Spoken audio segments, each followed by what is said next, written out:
प्रधानमंत्री नरेंद्र मोदी आज सुबह 11 बजे वीडियो कॉन्फ्रेंसिंग के जरिए असम, नागालैंड, त्रिपुरा, सिक्किम, मणिपुर, मेघालय, अरुणाचल प्रदेश और मिजोरम के मुख्यमंत्रियों के साथ बातचीत करेंगे और राज्यों में कोरोना की स्थिति पर चर्चा करेंगे।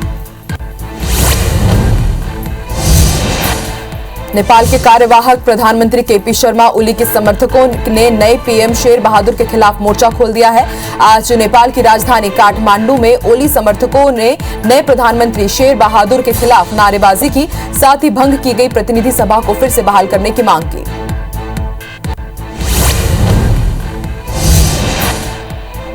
इंडियन मेडिकल एसोसिएशन यानी कि आईएमए ने कोरोना को लेकर चेतावनी दी है। आईएमए ने कहा कि तीसरी लहर बेहद करीब है, ऐसे में लोगों को टूरिज्म और धार्मिक यात्रा करने से बचना चाहिए। हिदायत तब आई है जब देश के कई इलाकों में अनलॉक की घोषणा कर दी गई है और पर्यटन स्थलों में भारी भीड़ देखी जा रही है। देश के कई हिस्सों में आज भारी बारिश का अनुमान है। इसे देखते हुए भारत मौसम विज्ञान विभाग ने उत्तर भारत के कई राज्यों के लिए ऑरेंज और येलो अलर्ट जारी किया है। इन राज्यों में जम्मू कश्मीर के संबंध में ऑरेंज अलर्ट और हिमाचल प्रदेश, उत्तराखंड और उत्तर प्रदेश के लिए येलो अलर्ट जारी किया गया है।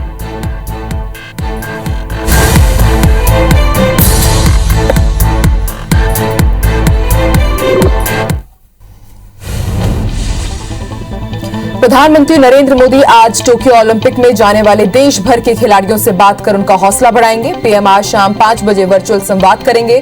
मन की बात में पीएम ने चंदौली के भाला फेंक प्रतियोगिता के खिलाड़ी शिवपाल सिंह की सराहना भी की थी। प्रधानमंत्री नरेंद्र मोदी 15 जुलाई को अपने संसदीय क्षेत्र वाराणसी के दौरे पर रहेंगे। प्रधानमंत्री इस दिन काशी को 1500 करोड़ से ज्यादा की परियोजनाओं की सौगात देंगे। रुद्राक्ष कन्वेंशन सेंटर पहुंचकर पीएम जापानी डेलीगेसी की मौजूदगी में 550 प्रबुद्ध जनों से बातचीत भी करेंगे। संसद के मॉनसून सत्र की रणनीति बनाने के लिए कांग्रेस अध्यक्ष सोनिया गांधी ने बुधवार शाम पार्टी की संसदीय रणनीति समूह की बैठक बुलाई है। सोनिया गांधी की अध्यक्षता में वर्चुअल तरीके से होने वाली बैठक में जहां एक तरफ संसद सत्र में मोदी सरकार को घेरने की रणनीतियों पर चर्चा होगी, वहीं दूसरे मुद्दों पर भी बातचीत होगी। दिल्ली एनसीआर में मौसम का मिजाज बदल गया है। लंबे इंतजार के बाद मंगलवार सुबह राजधानी दिल्ली में तेज बारिश हुई। बारिश से लोगों को गर्मी से हल्की राहत मिलने की उम्मीद है। मौसम विभाग के अनुसार दिल्ली एनसीआर में ये मानसून की बारिश है, जिसमें पूर्वी हवाएं चल रही है, इसलिए हवा में नमी है, यानी गर्मी से राहत मिलने की ज्यादा उम्मीद फिलहाल नहीं है। दिल्ली में तेज बारिश के चलते जगह जगह जल भराव की स्थिति हो गई है। मानसून की दस्तक के बाद दिल्ली में आज तेज बारिश हुई। वहीं बारिश से लोगों को गर्मी से राहत तो मिली, हालांकि दिल्ली में इस बार मानसून ने देर से दस्तक दी है। देश के कई हिस्सों में आज भारी बारिश का अनुमान है। इसे देखते हुए भारत मौसम विज्ञान विभाग ने उत्तर भारत के कई राज्यों के लिए ऑरेंज और येलो अलर्ट जारी किया है। इन राज्यों में जम्मू कश्मीर के संबंध में ऑरेंज अलर्ट और हिमाचल प्रदेश, उत्तराखंड, उत्तर प्रदेश के लिए येलो अलर्ट जारी किया गया है।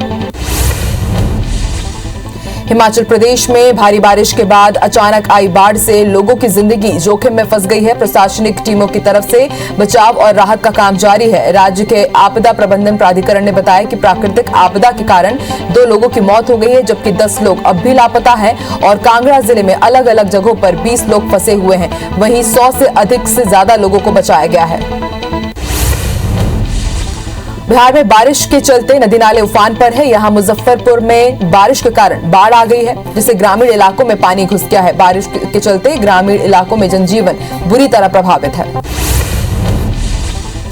राम मंदिर निर्माण के काम में लगे ट्रस्ट पर जमीन घोटाले के आरोपों को आरएसएस ने गंभीरता से लिया है। सूत्रों की माने तो अब आरएसएस की ओर से पूर्व सरकार्यवाह भैयाजी जोशी और कृष्ण गोपाल को राम मंदिर निर्माण की निगरानी करने की जिम्मेदारी दी गई है। इसके अलावा कुछ और भी बड़े बदलाव आरएसएस की तरफ से किए गए हैं। जल्द ही संसद के 167 साल के इतिहास की जानकारी महज एक क्लिक के जरिए हासिल हो सकेगी। कुछ महीने बाद संसद की डिजिटल लाइब्रेरी की वेबसाइट पर साल 1854 से अब तक संसद में हुए वाद विवाद की एक जानकारी उपलब्ध होगी। वेबसाइट पर वाद विवाद से संबंधित 4 लाख दस्तावेज और 40 लाख पृष्ठ को डाले जाने की प्रक्रिया शुरू कर दी गई है।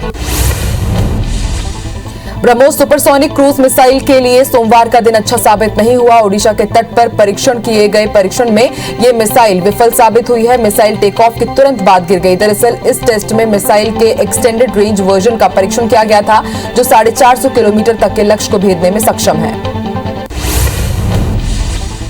मेडिकल एंट्रेंस एग्जाम यानी कि नीट की परीक्षा 12 सितंबर को होगी। नए शिक्षा मंत्री धर्मेंद्र प्रधान ने सोमवार को सोशल मीडिया पर यह जानकारी दी। इसके साथ ही नीट साल 2021 के लिए रजिस्ट्रेशन की शुरुआत होगी।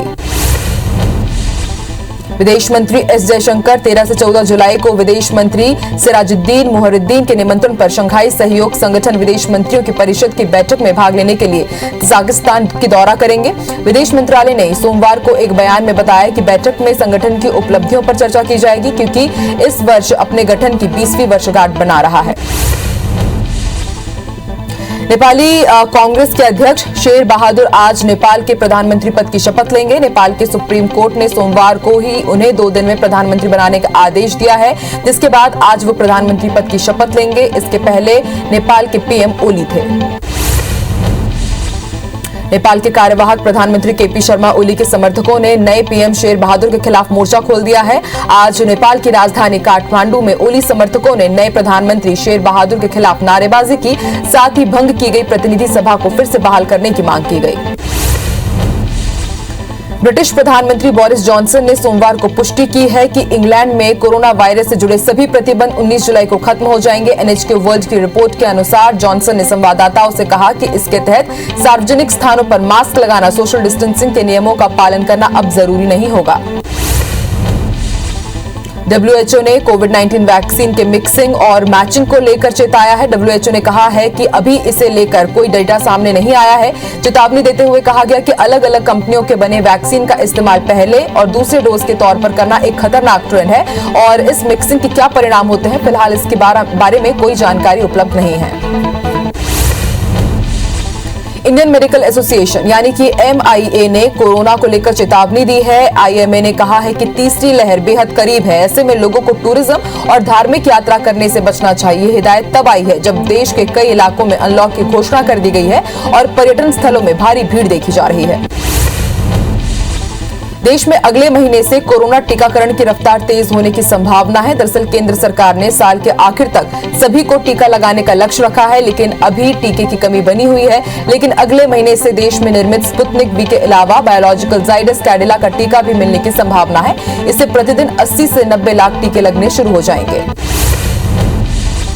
दुनिया भर में कोरोना के मामले 18 करोड़ 80 लाख को पार कर गए हैं। वहीं मरीजों की मौत का आंकड़ा 40 लाख 55 हजार के पार पहुंच गया है। दुनिया भर में 17 करोड़ 19 लाख से ज्यादा मरीज कोरोना को हराकर स्वस्थ हो चुके हैं। वहीं दुनिया भर में एक्टिव मामले 1 करोड़ 20 लाख के पार पहुंच गए। हालांकि कोरोना के डेल्टा प्लस वेरिएंट ने कई देशों में चिंता बढ़ा दी है।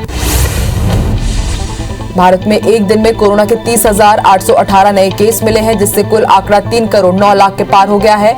वहीं 2024 नई मौत से अब तक 4,10,000 से ज्यादा मरीजों की मौत हो चुकी है। पिछले 24 घंटे में 48,916 मरीजों को ठीक होने पर डिस्चार्ज किया गया। वहीं 4,25,000 एक्टिव मरीजों का इलाज जारी है। मध्य प्रदेश में पिछले 24 घंटे में 18 नए केस के साथ अब तक 7,90,193 मरीज मिले हैं। प्रदेश में अब तक मौत का आंकड़ा 10,506 हो गया है। प्रदेश में डिस्चार्ज होने वालों का आंकड़ा 7,80,735 को पार कर गया है। राजधानी भोपाल में 8 और इंदौर में 3 नए मरीजों की पुष्टि हुई है।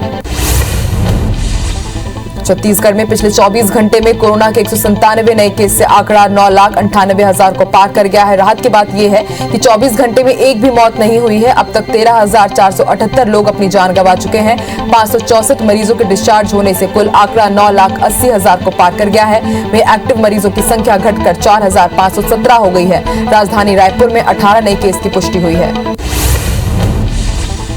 केरल में पिछले 24 घंटे में नए केस बढ़कर 7,798 हो गए हैं, जिससे आंकड़ा 30,73,000 को पार कर गया है। वहीं 100 मौत से अब तक 14,686 मरीजों की मौत हो चुकी है। 11,447 मरीजों के डिस्चार्ज होने से अब तक 29,46,000 लोग स्वस्थ हुए हैं। हालांकि केरल में वीकेंड लॉकडाउन में सख्ती बरती जा रही है।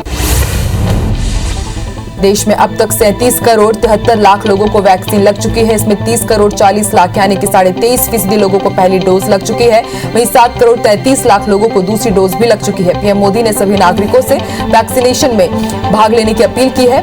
कोरोना से बचने के लिए रोज 1 करोड़ वैक्सीनेशन का लक्ष्य रखा गया है। छत्तीसगढ़ में प्रदेशवासियों को दोनों वैक्सीन लगाई जा रही है। हालांकि प्रदेश में अब तक 1 करोड़ 5 लाख से ज्यादा लोगों को वैक्सीन की डोज लग चुकी है। इसमें लगभग 29% यानी कि 86,81,000 लोगों को पहली डोज लग चुकी है। वहीं 6% के आसपास यानी कि 17.5 लाख से ज्यादा लोगों को दूसरी डोज भी लग चुकी है।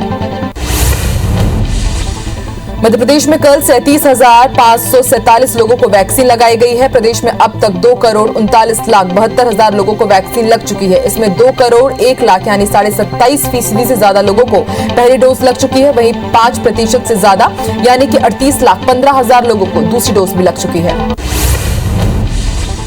जबलपुर में आने वाले 3 दिनों तक लोगों को अब कोरोना की वैक्सीन नहीं लग पाएगी। जिले के सभी वैक्सीन सेंटर 12 से 14 जुलाई तक बंद रहेंगे। दरअसल केंद्रीय स्वास्थ्य मंत्रालय के निर्देश के बाद अब गर्भवती महिलाओं को कोरोना का टीका लगाया जाएगा। इसके लिए स्वास्थ्य कर्मचारियों को ट्रेनिंग दी जा रही है। ऐसे में आने वाले 3 दिनों तक टीकाकरण का काम बंद रहेगा।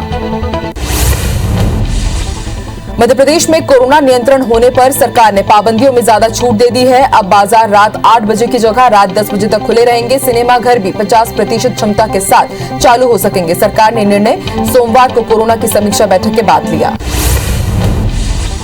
वहीं कोरबा में दुकानों के खुलने के समय में बदलाव हुआ है। अब दुकानें सुबह 6 से रात 8 बजे तक खुलेंगी। वहीं शहरी क्षेत्र में मंगलवार को टोटल लॉकडाउन रहेगा, लेकिन इस दौरान जरूरी सेवाओं में छूट रहेगी। कलेक्टर ने आदेश जारी कर दिया है। पेंड्रा में 19 जुलाई रात 12 बजे तक लॉकडाउन बढ़ा दिया गया है। वहीं कलेक्टर नम्रता गांधी ने आदेश जारी करते हुए हर शनिवार टोटल लॉकडाउन रखने का भी ऐलान किया है। वहीं रोजाना रात 9 बजे से सुबह 6 बजे तक टोटल लॉकडाउन रहेगा, लेकिन हाईवे के होटल रात में भी खुले रह सकते हैं।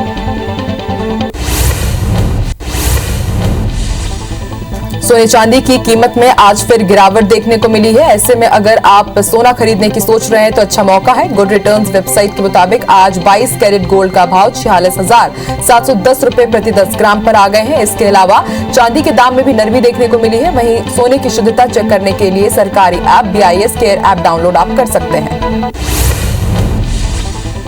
पूर्व क्रिकेटर यशपाल शर्मा का आज सुबह दिल का दौरा पड़ने से निधन हो गया। 66 साल की उम्र में उन्होंने अंतिम सांस ली।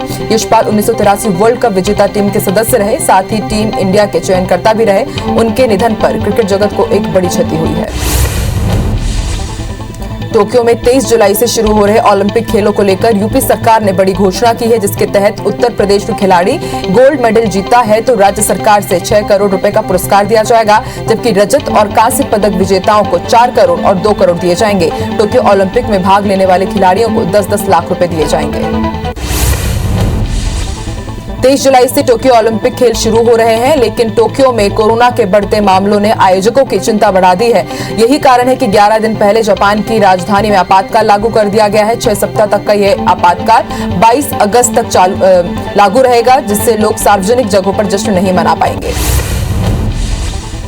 वेस्टइंडीज इन दिनों ऑस्ट्रेलिया से T20 मैच खेल रही है, जिसका तीसरा मैच आज खेला गया, जिसमें वेस्टइंडीज के खिलाड़ी क्रिस गेल ने तूफानी पारी खेलते हुए इतिहास रच दिया है। उन्होंने T20 में सबसे ज्यादा रन बनाने का रिकॉर्ड अपने नाम कर लिया है। गेल अब तक इसमें 14,038 रन बना चुके हैं। इराक के दक्षिणी शहर नासीरिया में एक कोरोना अस्पताल में ऑक्सीजन टैंक में विस्फोट हो गया। इसे भीषण आग लग गई, जिसमें कम से कम 45 लोगों के मारे जाने की खबर है और 67 से ज्यादा लोग घायल बताए जा रहे हैं। प्रधानमंत्री मुस्तफा अल कदीमी ने वरिष्ठ मंत्रियों के साथ बैठक की और स्वास्थ्य और नागरिक सुरक्षा प्रबंधनों को निलंबित करने के आदेश दिए हैं। विश्व के 25 शहर धरती की फिजा में घुल रही करीब 52% ग्रीन हाउस गैसों और जहरीली हवाओं के लिए जिम्मेदार है। इसमें से 23 शहर अकेले चीन के हैं और 2 शहर मॉस्को और टोक्यो विश्व के दूसरे क्षेत्रों का विश्लेषण करने हुए ये रिपोर्ट अध्ययनकर्ताओं ने दी है। इस फ्रंटियर और सस्टेनेबल सिटी जर्नल में प्रकाशित किया गया है। लिस्ट में भारत सहित 53 विकसित और विकासशील देशों के शहर हैं। अंतरिक्ष की यात्रा करने वाली भारत की बेटी शिरीषा बांदला ने कहा है कि ऊपर से धरती को देखना एक अद्भुत और जीवन बदलने वाला अनुभव रहा है। अमेरिका से ब्रिटिश अरबपति रिचर्ड ब्रैंसन के साथ अंतरिक्ष की उड़ान भरने वाली शिरीषा समेत 5 अन्य लोग करीब 53 मील की ऊंचाई पर गए और वहां 3 से 4 मिनट तक भारहीनता महसूस कर और धरती का नजारा देखने के बाद वापस लौट आए थे।